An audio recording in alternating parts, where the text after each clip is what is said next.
Hello, wrestling fans, and welcome to the Rebels by Design Wrestling Podcast, presented by HustleJet ENT. This is episode number 6. And on this episode, we are going to be talking about the art of in-ring storytelling in professional wrestling. And for me, I feel like this is going to be an interesting topic to get into because to a lot of today's wrestling fans seems to forgotten that aspect of wrestling and what that really entails and what is it you're looking for when you are watching the actual match take place. And I'm also going to discuss about who are some of the best in-ring storytellers of all time, in my opinion, and a lot of other different things regarding the topic, including, some examples, as well as diving into what it really means to really tell a story in the world of professional wrestling.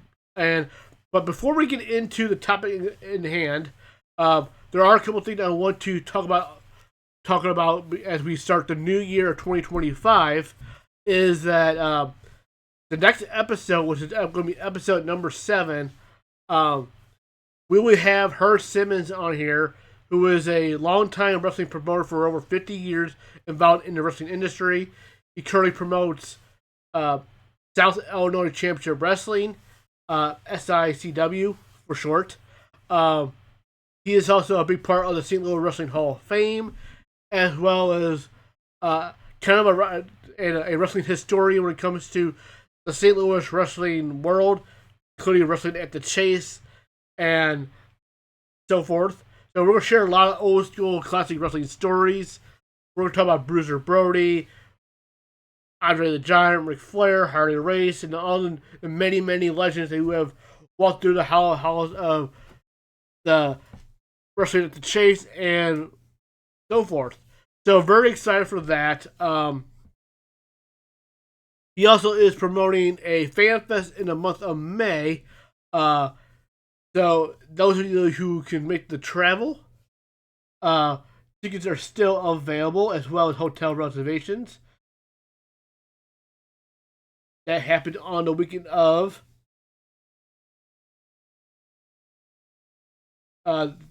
Saturday, and it's a Friday Saturday event. The 16th and 17th. On the 16th is the new induction of the St. Louis Wrestling Hall of Fame inductions, as well as the Q&A with the legendary Bill Apter. And then on the 17th is the Fan Fest, as well as the wrestling show that night for the Bruiser Brody Memorial. So if you're in the area or going to make the travel to the St. Louis area in the month of May, tickets are on sale right now, as well as all the hotel information you want. It is at the St. Louis Hilton, right across from Lambert Airport, so easy access. Tickets are available at SICW.org. That is SICW.org. You get all your information. There's a shuttle about 20 minutes from the airport to the hotel. Very easy accessible, and they continue to be added to the list. As of last weekend, the biggest announcement was that Kevin Von Erich of the Von Erich Wrestling Dynasty family is going to be at the Fan Fest, and he's also going to be there to finally get visibly presented the Hall of Fame award for the Von Erich family that they were inducted in. First Von Erich was inducted in 2007, and in 2017 is when the entire Von Erich family was inducted into the Hall of Fame. So keep that. So very exciting stuff. So I wanted to mention that first and foremost because I, along with the Rebels by Design Wrestling Podcast, will be there in person doing some live broadcasting as well as hoping to interview some of the talents, wrestling fans, and other personalities there. Um, this is be the first time I get to be on the, well, I like to say, the other side of the fence, and not just be there as just a fan, but to be a part of the actual event, which I'm very, very excited for. Um, the first of hopefully many more to come in my as I continue to do this podcast. A lot of big plans for 2025 and forward. Um, but I get into more of the details as I start finalizing some of these more deals and so forth. So very excited about what the future does hold for this year and going forward. But with that being said, let's get into this episode's topic, which is the art of in-ring storytelling. And why I said, as I said earlier, that it does seem like in a lot of ways it has becoming a lost art to a lot of the more present day wrestling fans to understand, because what I've noticed, especially on social media and into the social media world, everybody when they think of storytelling in the world of professional wrestling, all they think is that involves in that is the promos, the video packages, the backstage segments, and everything that's beyond what is going on inside when a match takes place.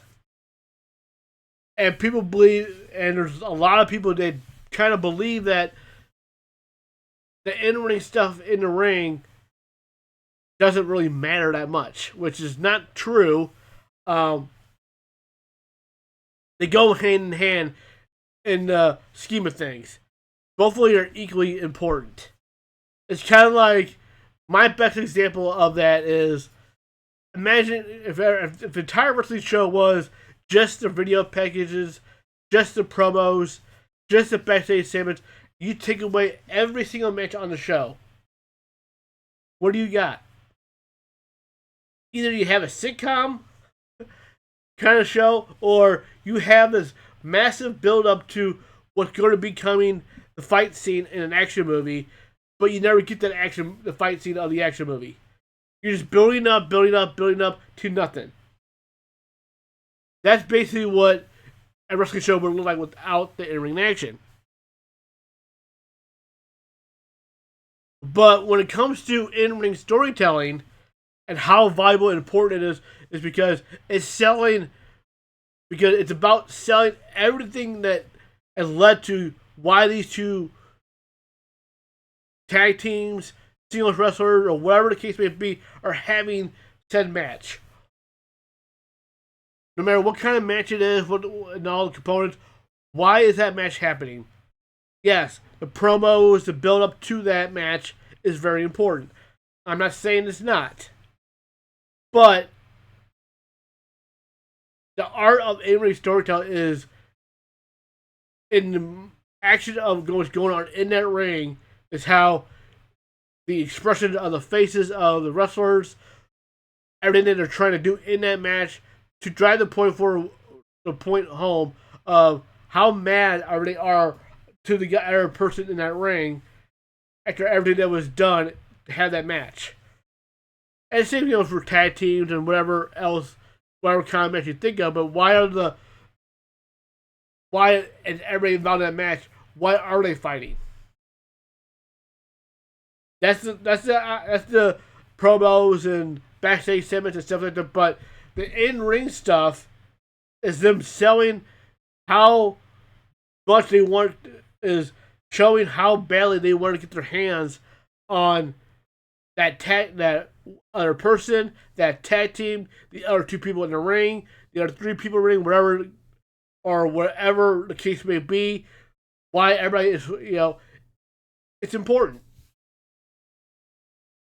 Is so important.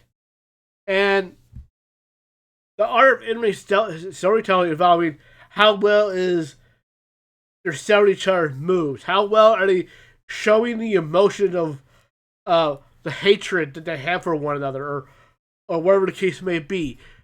Those are the things that people forget how to look for when they see the match. Because a lot of people think, oh, well, they're just doing moves. Like, if done right, it's not just doing moves. There are matches like that out there that looks that way. Some of the matches in AEW kind of come up that way, and a lot of some of the independent shows as well. But not every match is that way. But you have to look at, but you really have to pay attention and watch the movements of their talent, their facial expressions, and if you really know what you're watching, understanding why they are doing certain moves at certain times in the match.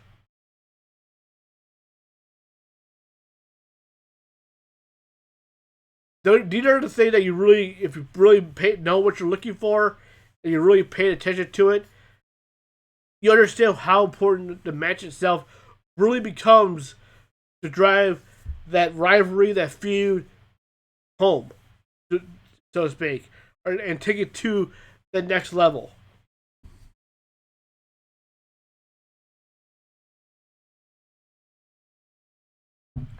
The most perfect recent examples of these things I could give you um,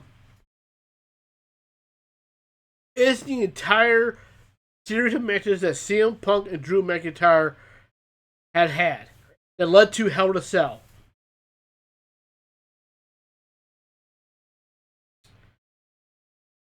Because everything that they said to one another that became to, and everything that led up to these matches, from the time CM Punk was in the Royal Rumble and got injured by a move done by Drew McIntyre, until CM Punk was able to compete in a match.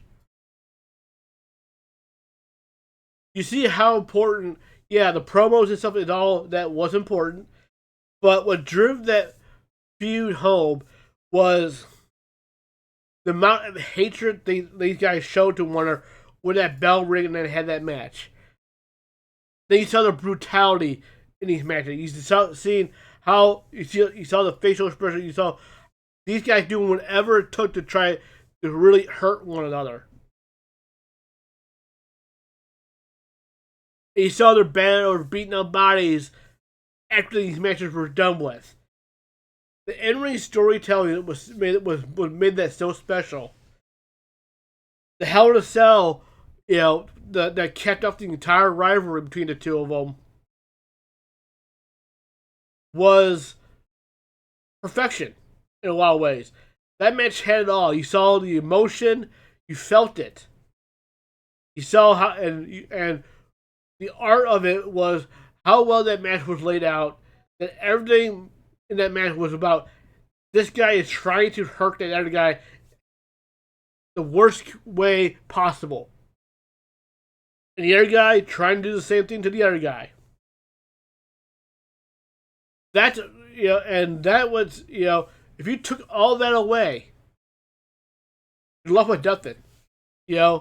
And you need the action thing. You need the big payoff, and the big payoff always comes in what goes on in that ring. To somebody trying to prove that they are better than anybody else that's in that match, regardless of what kind of match it is. And that's the general rule of thumb. No matter what it is that the outside story is, everything is always about the other one person proving to the other one they are better, they are better, they are meaner, they are whatever message they're trying to send to somebody. And when you look at it, the Drew McIntyre CM Punk feud that they had the entire year that went on for throughout the summer, pretty much. As far as the in-ring matches go, but obviously they're building up to these matches since since the Royal Rumble. There was kind of a period because CM Punk was still healing, but we still have WrestleMania. Things are starting to really kick off, and we were off to the races right to the WrestleMania.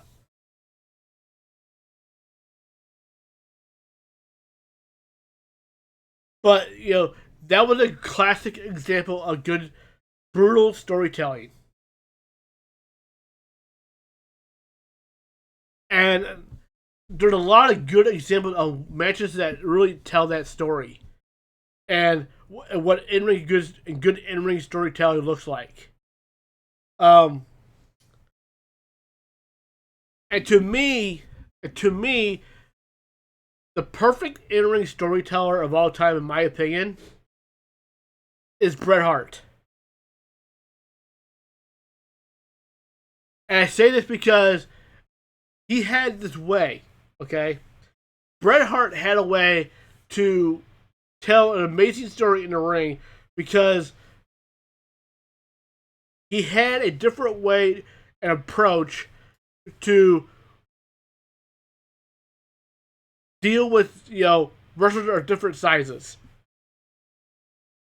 What I mean is, the in ring strategy that Bret Hart shows against a guy like Mr. Perfect, Shawn Michaels, or somebody smaller is completely different to the strategy he deploys when he's facing a guy like a Kevin Nash, a Sid, an Undertaker, or the big guys. Those matches are completely opposites. And Bret Hart is so good at that. And that's in ring storytelling. Not only does Bret Hart sell the crap out of these big man's offenses, and just gets bounced all around the ring like a bouncy ball a lot of times, it takes a lot of punishment and sells the crap out of the power of these big guys. But then he comes back, like the under, in a way, an underdog fashion, if you will, because he's smaller than the big guy. So he kind of, by appearance wise, he looks like the underdog. But what makes Bret Hart so good at what he does is how he goes after that big guy. He don't stand toe to toe trying to exchange punches with those guys. He starts working on the knee. He has his art of chopping down the big guy, making him more. These guys, when these big guys are laying down on the mat, they're more his size, and he can do a lot more with them. And these big guys can't do their main offense to Bret when they're on the mat. Bret was so good at doing that with these big guys, chopping them down like trees, and then get them down on the mat and just take it to them. He wouldn't do that that's in ring storytelling right there. The big man selling Bret Hart's offense, and Bret Hart kind of telling this David versus Goliath style story in the ring. But hey, this is how I'm going to beat this much larger human being in a match. This guy may outweigh me about 100 pounds. He may have, close to a foot of height on me. Keep in mind, Bret Hart was like 6'1", 6'2".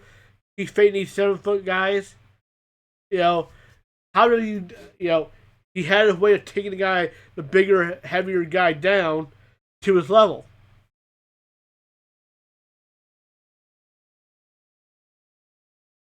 And then when he's facing the guy, more his size, he doesn't necessarily go that route necessarily. He just tries to show, I'm the better technician than you are. I can out wrestle you in more of a technical style, an amateur wrestling style in some cases. But there's a lot more back and forth when it comes to guys like him and Perfect, when he fought Shawn Michaels and stuff like that. These are examples of what, and when you look at those matches against, the Shawn Michaels, the Bret Hart, the Mr. Perfect and stuff like that, Bret Hart goes in that match in a completely different way compared to he did with, the bigger guys.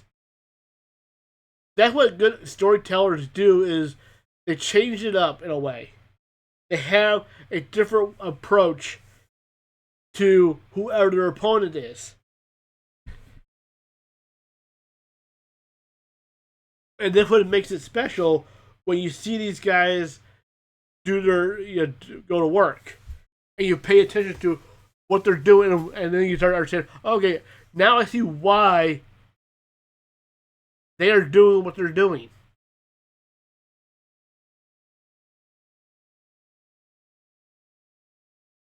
Now, Bret Hart, was one example that I have. Um,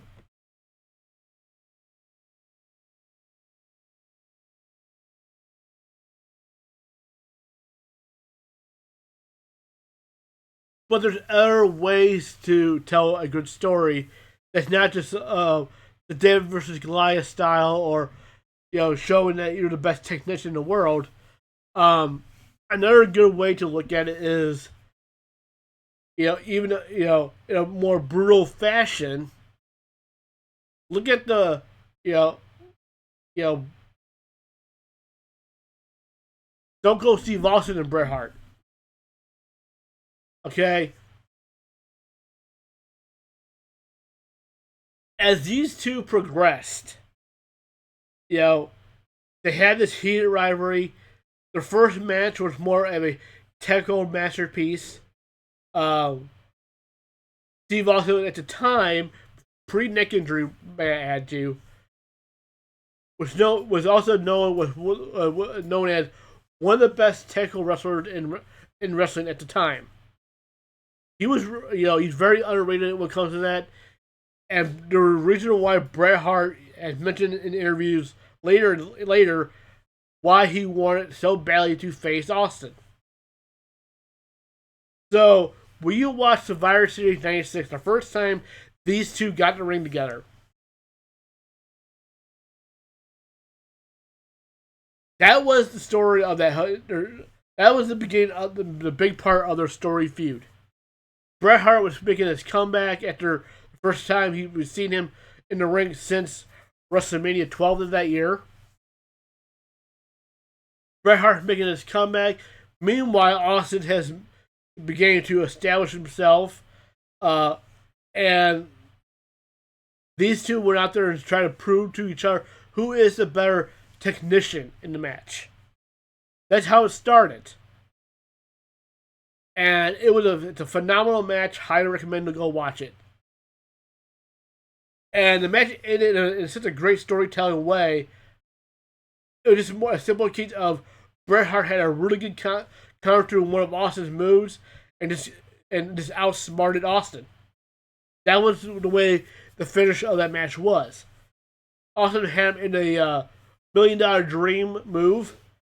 Bret kicked off the ropes and flipped over, and Austin got pinned. And Austin in that match, was at that point was going hold for hold, if you will, in offensive move to offensive move, back and forth with Bret throughout the entire match. Bret took everything he had, and also took everything Bret had at the time. And all it took was one, this quick thinking, outsmarting move by Bret for him to win that match.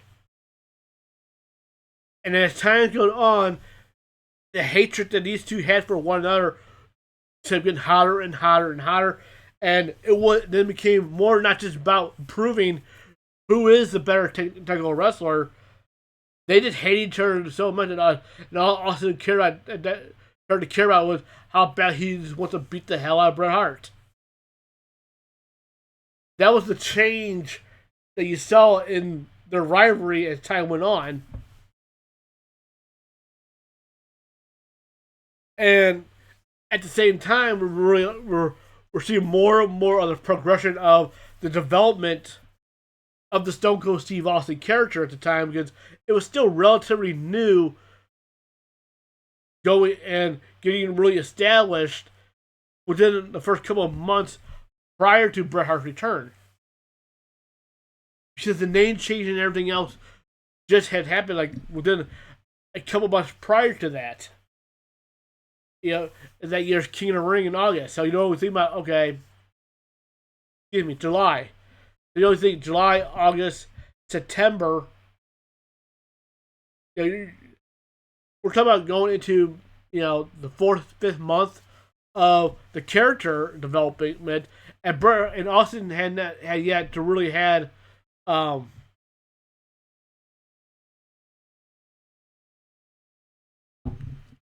he had that big match to really put everything over.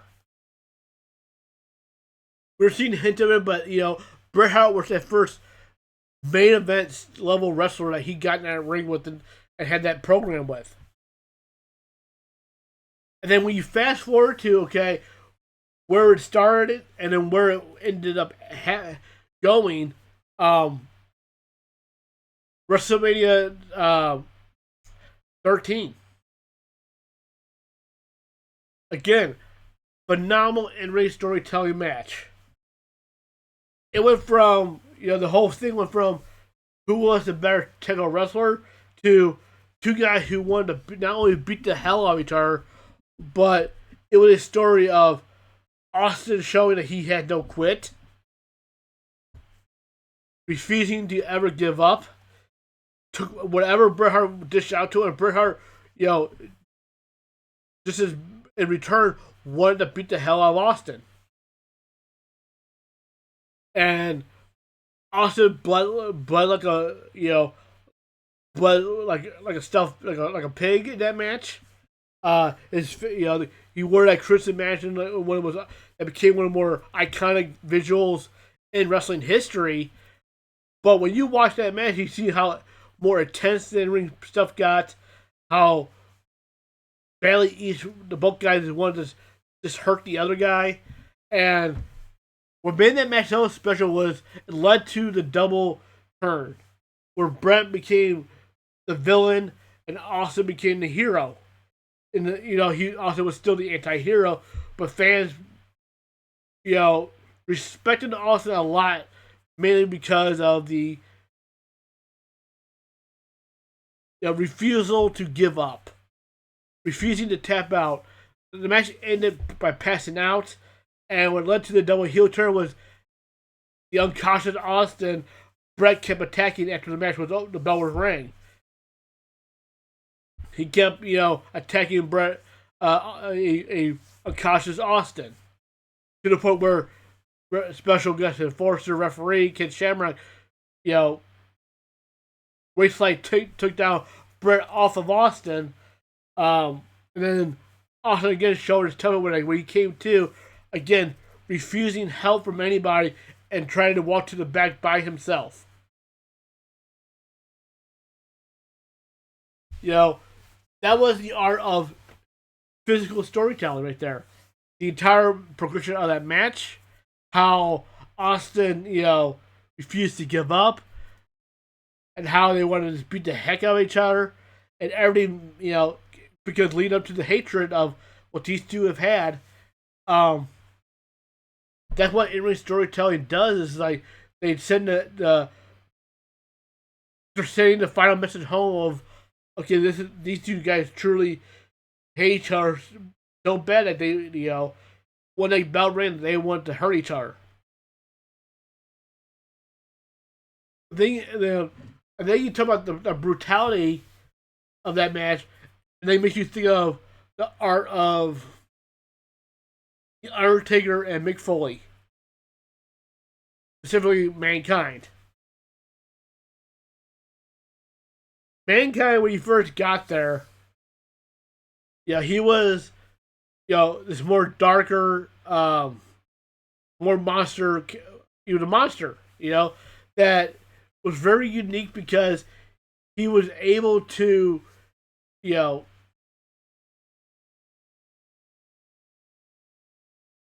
take so much punishment.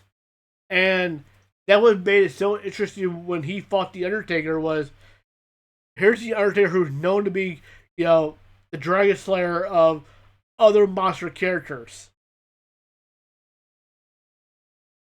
That was the reputation he had for many, many years. Prior to that, that's all he was known for. Slay the giants, slay the monsters.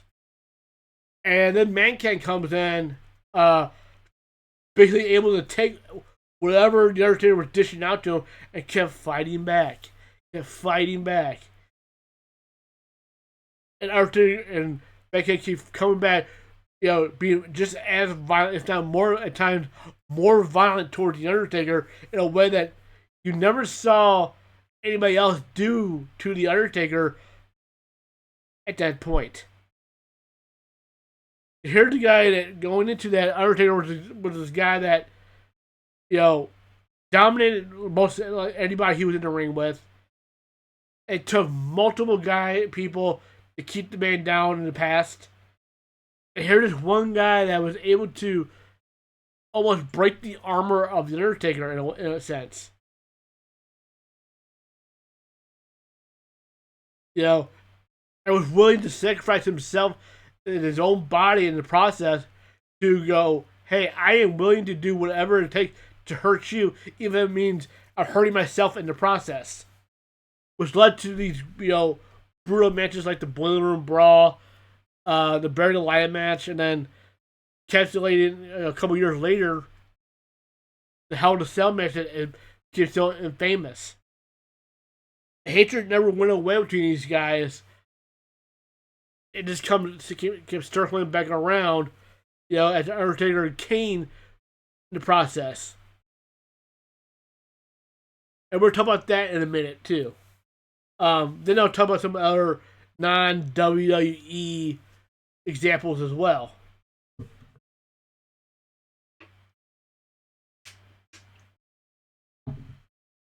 So, and as time went on, the more brutal the matches got with the Undertaker and Mankind, and they kept one upping each other. They kept taking each other to the next level, and the hatred became more and more intense as they became more and more violent to one another. And Mankind was one of those guys that, that it didn't matter what you do to me, I keep coming forward. I'll keep getting back up eventually, and I'll be right back in your face. And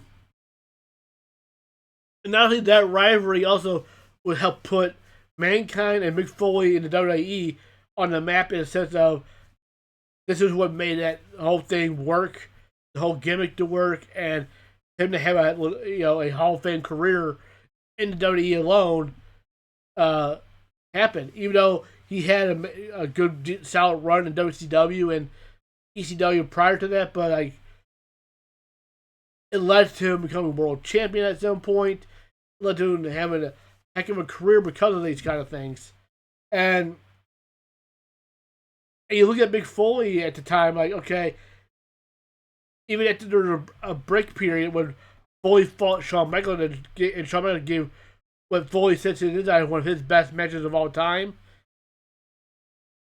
Again, Shawn Michaels, he went to a different direction in that match, tried to, because he knew what Mankind was all about, just never, backing down, would take all kinds of punishment, Shawn Michaels had to, up his game to master brutality at times. And which made that match such an interesting match to watch if you ever get a chance to. But switching gears to another really good example, even though both these guys end up in WWE, but the rivalry itself happened in WCW between Eddie Guerrero and Rey Mysterio. They had an amazing match at 1997 at Halloween Havoc. And everything about that match was Rey was willing to do whatever it took, and in an amazing offensive spectacular as far as the high-flying Lucha Libre style, he was willing to do everything it took to make sure his identity stays sacred. And so it was about the Cruiserweight title belt versus Rey Mysterio's mask. And Rey Mysterio defending the his identity and legacy, and how important the lucha libre mask is to lucha libre wrestling, and it's very important, and it's an interesting story why that is. Wish you could thank Mike Tenay during that time in WCW, trying to educate fans uh, about this stuff. And, younger me didn't appreciate it nearly as much as I did now when looking back onto those shows. Um, I think you start really to understand how amazing that match was, but that was because of how well those two worked well together in the ring. But knowing why they're doing what they're doing is Eddie wanted that mask.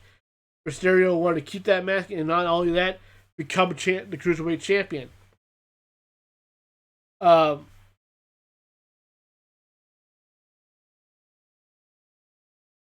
People say what they want about the different styles, especially how AEW does their styles. But earlier, April of last year, in 2024, um, one of the best matches I got to see in person happen between Bryan Danielson and Will Ospreay. People have their opinions about how Will Ospreay wrestles. People have their opinions about how AEW does lay out matches at times. And at times, I do understand it. Other times, maybe it's a little too much thought into it. But in this match, I will say, um, there are two guys that were trying to prove that they are simply the best pure wrestler in the world. Now, some people say that it's a very lame, not great storyline to have, and okay, in a promo standpoint or backstage segment standpoint or whatever you want, maybe you don't need much more than that. We have two guys who their background is known to be, hey, I was the best pure athlete in this company. That was Will Ospreay's reputation in Japan for many years. And in the United States side of things, Bryan Danielson also had the same kind of reputation in North America. It's the best pure technical wrestling technician in the world. So when you put these two in a match, you don't need all this over the top mumbo jumbo to sell this match. Because all I needed, and all a lot of other fans that are fans of this kind of stuff of this style, all they need is, okay, I want to see who is truly the better between these two guys. It's a simple, basic format that's been done for many, many years and in many different ways over the years, but it's still the same basic concept. So in this match, these guys went out there to do one thing only, trying to one up each other in this match until one of them can't take it no more. That's the story. People may look at that match and go, "Oh, these guys are just doing moves to one another." Well, it kind of looks like that way, yes. But if you had a true understanding of in-ring storytelling, what they were doing in that match was they were trying to play the one-up game to one another to show who is to try to prove to one another that they were better than the other guy. So they went and put it all on the table, showed their entire hands, and just went all out. And at the end of the day, Will Ospreay became the winner of that match, and that's what it was. Um, and it wasn't to me. It was a very incredible match, and the crowd loved it. They were truly into it.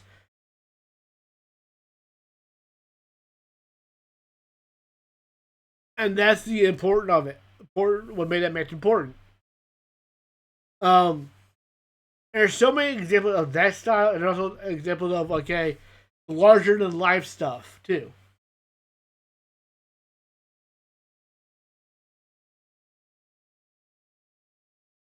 That's where you get the true dream matches and matches as well. So Hulk Hogan versus The Rock WrestleMania 18 is a good example of this. Um,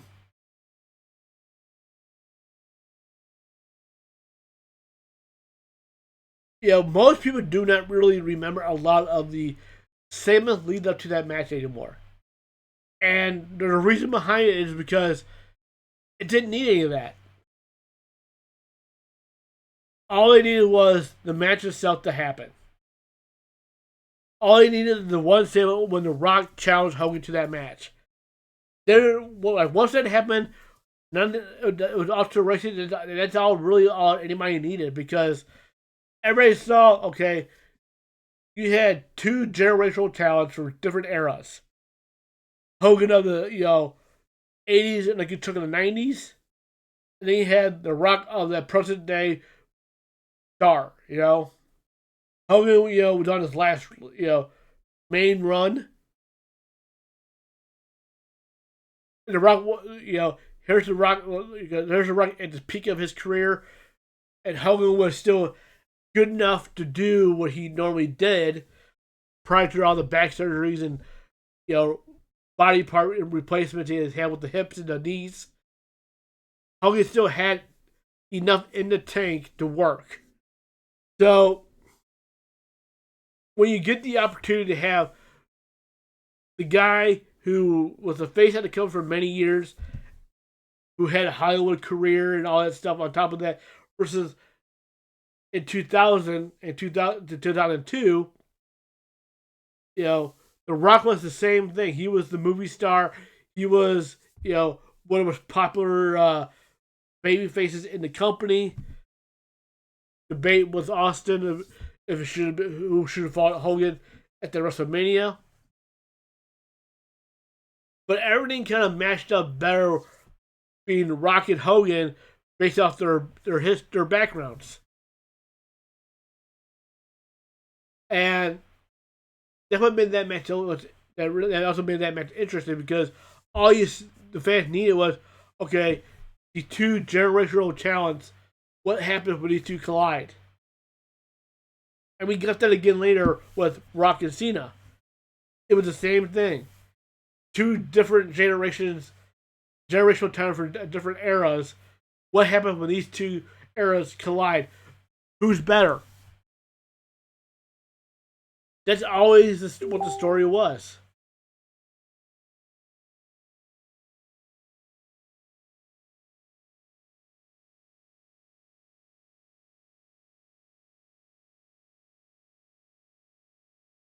And that's all you needed. Which makes it great. That's all was needed.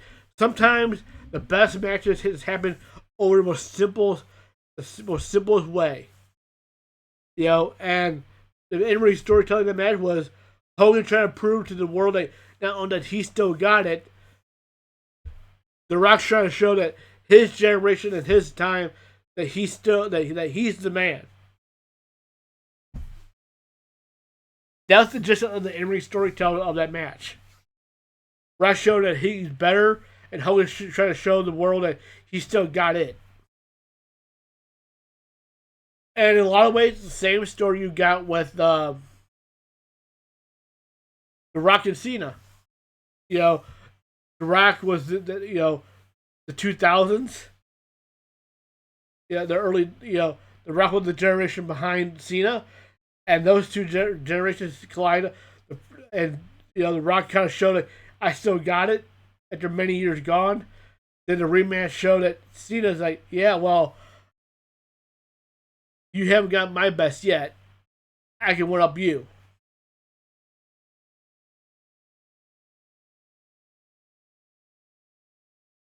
Cena gets the revenge, so to speak.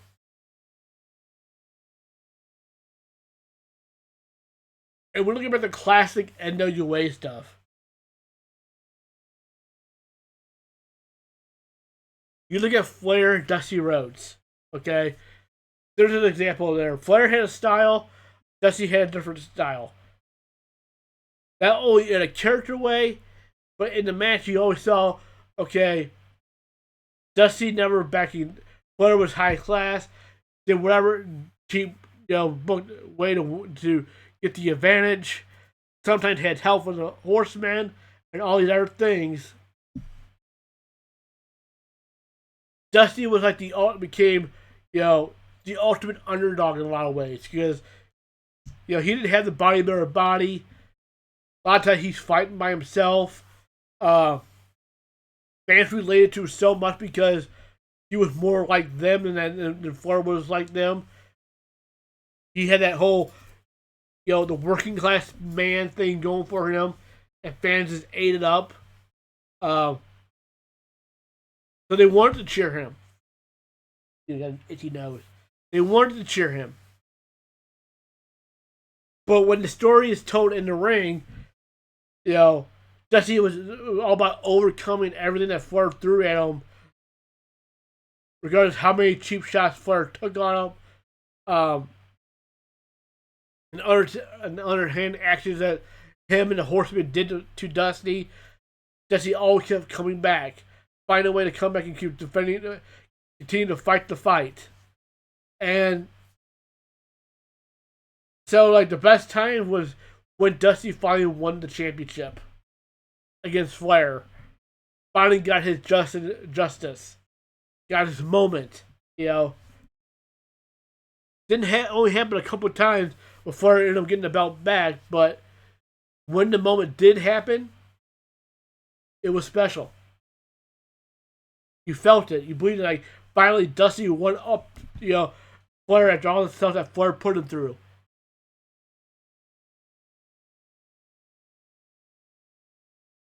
And that's what made the Horsemen so good. Because everything they did with the promos and stuff like that, and their actions outside the ring, made them some of the most hated factions in the world. But at the same time, they're like one of the coolest factions in the world. But what you loved was when they got in that ring and those baby faces got their revenge. They finally got, fans hated them so much because they were so good in the ring and they got the win. But like the baby faces got so much, popularity when they finally overcame, and got a win over the Horsemen. Those were the moments where like, yes, finally, a Horseman got what's been coming to them.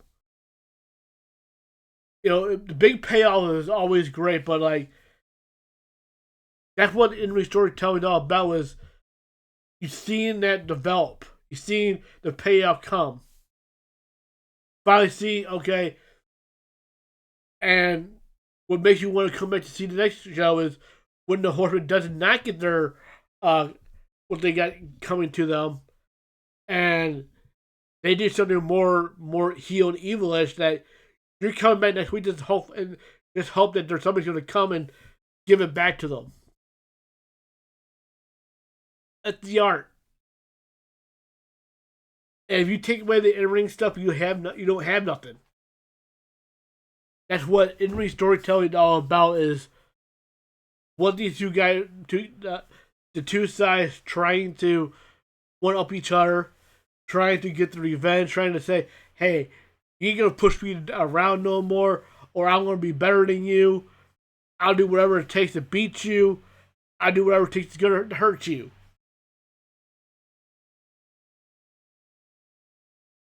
I'm better at you in this way than you are. We may be similar in style, but you know what? I'm better at it. And that's what is great about it. But the big essence about wrestling is that no matter how many different ways you want to try and tell the story, at the end of the day, what goes on in the ring is one guy trying to prove to the other guy that he's better.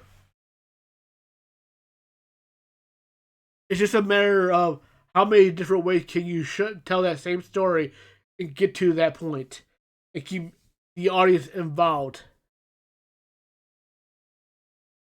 If you pay attention to what goes on in the ring, it can become, you really start seeing the art of wrestling. You start seeing what everything they talk, the trash talk has led up to.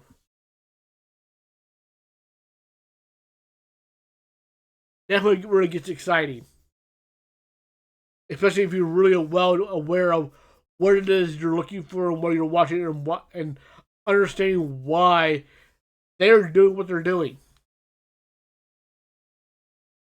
And there's so many, and the best has always being, the best stories I always felt is always when it's the underdog approach.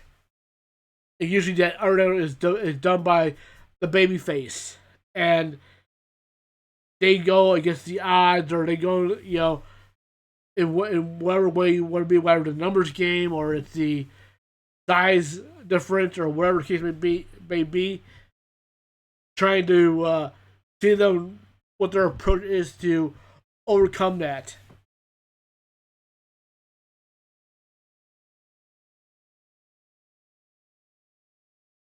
And there's so many examples to that. The Rock and Roll Express and the Midnight Express always been like if you watch those matches, you always typically see the heels take a cheap shot, mainly with Jim Cornette taking a cheap shot or whatever. One half of the tag team just takes a buttload of punishment.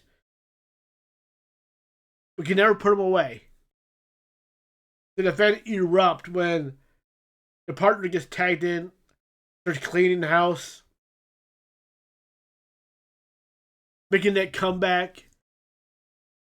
That's the art of it.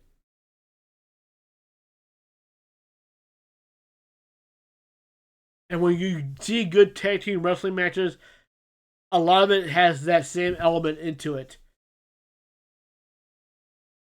They come back. They always, every time, no matter how many times you see it, the fans just go crazy when it happens. Especially when they're, the tag team you're seeing, it does matter.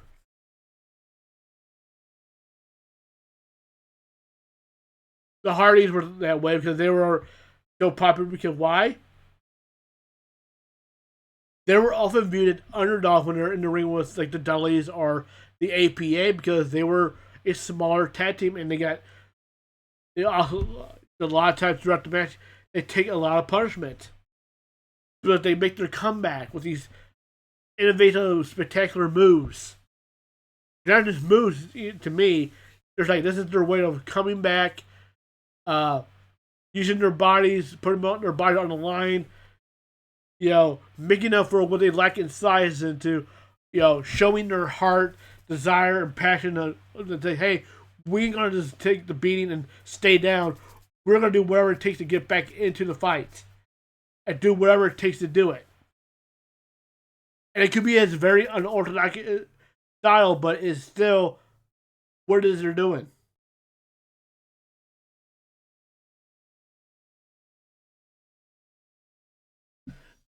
And that to me is like, some of the many different examples of what you look at and say, hey, this is,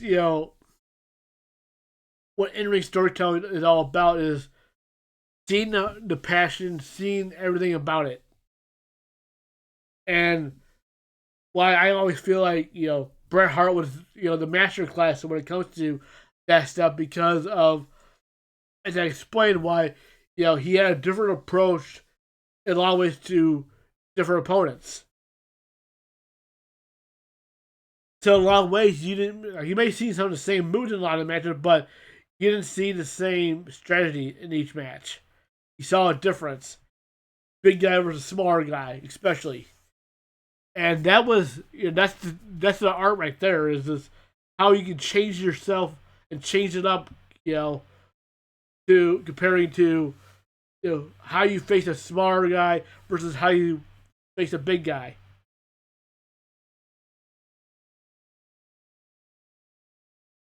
And even the big guys do the same thing when they're facing a guy equal their size.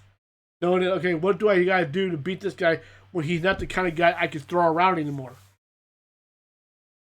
When they're generally used to throwing guys around. Like, okay, what do I do now?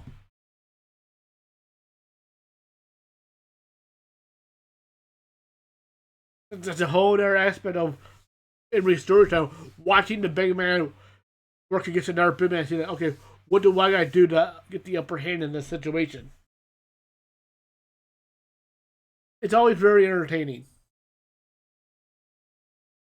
and I just I really encourage everybody to really pay attention to the expression of the faces and why certain things are happening and the reasons why they're happening in a spot.